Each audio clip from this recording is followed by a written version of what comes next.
Hello body buddies, I'm Kristy Jo and I love to show you things that I love. So what is this? Some of you guys will definitely know this.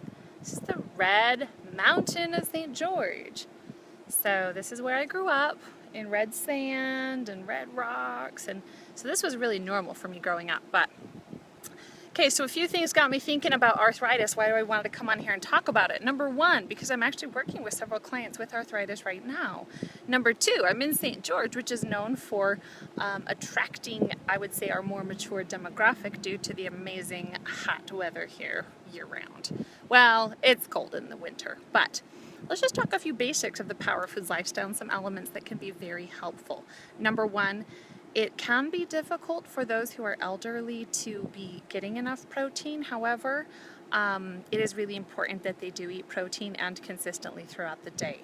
So try to have even a small 2-ounce serving of animal protein, whether it be chicken, whether it be some salmon, whether it be some tuna, whether it be some ground beef. We want to get protein consistently throughout the day. One of the best things that someone with arthritis can do in the morning is to have a good omelet with some eggs, including the yolk, and instead we choose to do a PVF meal rather than a PVC. So we can do like 2 whole eggs with some spinach, some chopped up we want to stay, it's not that we want to stay away from bell pepper, but it is a nightshade and it can come down to an acid thing. Now, a lot of studies actually show that nightshades aren't critical to avoid for people with arthritis, but more than that, it's about avoiding sugar. And I would say that that's far more important in the hierarchy of eating. So protein consistently throughout the day, we want to also make sure we're getting good variety of vegetables. And so making sure that you're getting maybe some leafy greens. A little bit more water-based vegetables is really helpful, like cucumber, celery, carrots even. So some of those other nightshade vegetables include eggplant, okay, the bell peppers, tomatoes, so think like higher acid. However, again, like I said, it's really, most people aren't at the level of eating that we need to jump to a tier 4. That would be a tier 4 level of eating. I think more important would be number 1, watching the carbohydrate sources, number 2, getting the sugar.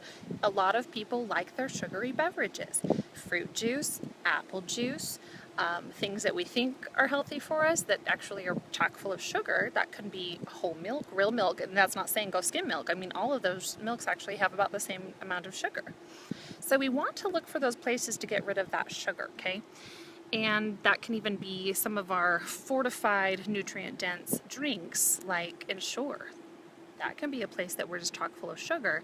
So I would rather see somebody get a whey protein or an egg-based protein, mix it with some unsweetened almond or coconut or cashew milk, throw a handful of spinach to a 1/2 cup of berries, and maybe 2 teaspoons to a tablespoon of coconut oil. Blend that up and drink that for a breakfast shake. So we focus on more of PVF-based meals. I'd like to see someone with arthritis focus on vegetables big time for their meal 3 and their meal 5, which is their lunch and their dinner, and getting a good variety there, getting some lean protein in, some chicken and some ground beef. Basically, we want to focus on protein sources, veggie sources, and fat sources. Inflammation stems from glucose, okay? And so glucose breaks down from carbohydrates or just comes straight in. Okay, so whether it is what we think of as a simple sugar, whether it's we think of it as a bad food, which we don't call foods bad in the Power Foods lifestyle, we call them non-strategic foods, which you can only define if you have a goal. And so I would ask any of you guys, or if you're passing this information on to anybody who has arthritis, to first of all set a goal by putting the right foods into their body. It's so much easier to focus on what we can eat rather than focusing on what we shouldn't eat. So we know we want to stay away from carbohydrates and sugars.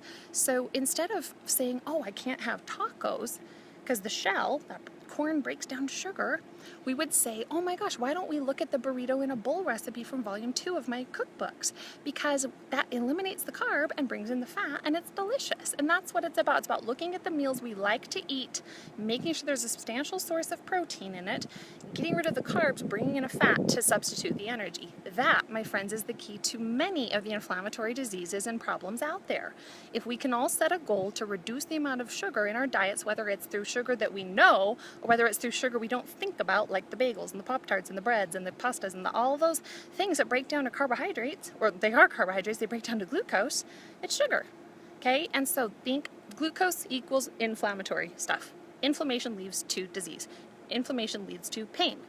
That's why I eat a low carb. I focus on PVF eating as my main lifestyle due to minimizing my inflammation in my back to manage my pain.